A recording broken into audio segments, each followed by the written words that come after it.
Hi, let's walk through the new Unified Elevate and Contact Center application to see how it can help users be more productive and create a better customer experience. What you're seeing here is the Elevate desktop application. I'm signed in as a user with Elevate, which gives me access to all the employee collaboration tools I need to get work done quickly and effectively. But now, I also have this new Agent tab. In this scenario, I'm an employee that needs to help my company manage customer calls.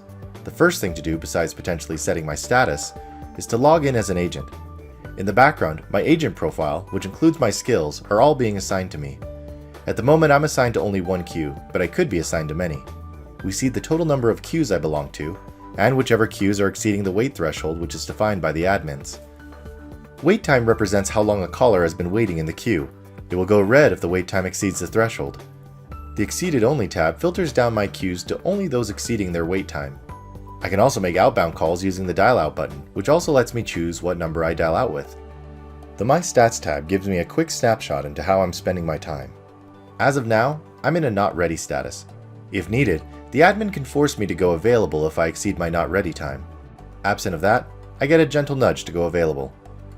I have this big blue bar that makes it easy for me to go immediately available for incoming customer calls. Otherwise, I can set a status manually. Now I'm available. If any interactions are coming in, I may be the one who needs to answer. While I'm logged in to take customer calls, two-way presence sync is already happening within Elevate and Contact Center. That means, whether other users are in Elevate or working only in the standalone Contact Center application, they can see my status in real time.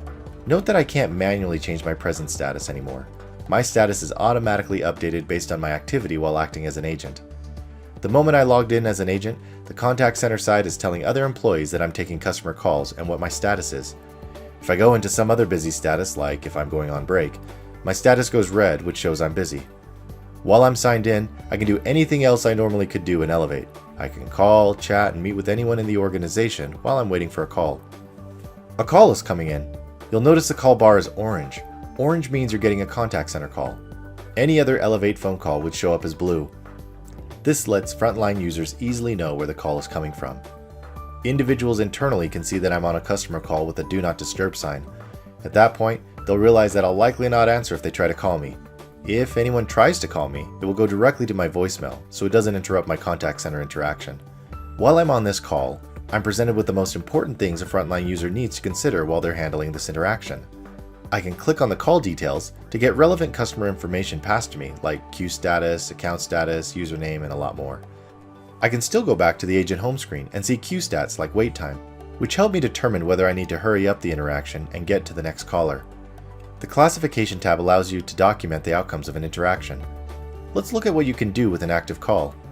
You see my call controls across the top. I can mute and unmute myself. I can place the call on hold and pick it up again. I can use a keypad. And here are my transfer and add call buttons. Let's go with transfer first. I'm presented with a transfer directory with different options. For instance, I can transfer them to an IVR, like say a payment IVR, or I can send them to other agents currently logged in, or transfer them to a queue. If I want to search for somebody, I can enter their name or phone number and find them. From here I can do a cold or warm transfer. When you transfer a call, you can choose the appropriate caller ID. The add call option lets you bring others into the customer call. When the contact answers, I can talk to them first. At that point, I can hang up on the contact or merge the calls together. Once I merge the calls, I'm given an attendees list where I can see everyone in the conference call. I can also remove attendees at any time, or I can hang up and the other attendees will keep talking. When we're done interacting, the classification menu appears immediately. My admin has made some of the fields mandatory, which means those fields must be complete before I can submit the call classification. It's easy to know if I've filled out all the required information because the button at the bottom will go blue. Once clicked, this classification goes on the customer's historical record, and I'm available for another call. However, you may not be ready to take on more calls and need to set a different status. What if I need to work with someone else in the organization? I can easily start a chat or hop in a meeting. I can do all of this while keeping the customer on the line or on hold. That's not the only way I can collaborate. I can use the keypad and call other people. Now you see that the person I've called has a blue call bar to indicate a non-contact center call. At no point did I have to jump between different applications to contact them, check their status, or worry about different calls. When I'm done handling customer interactions, I can log out and get back to doing other work. The new Unified Elevate and Contact Center experience helps you hit your next level of growth by giving your employees all the tools they need to get work done with each other and your customers.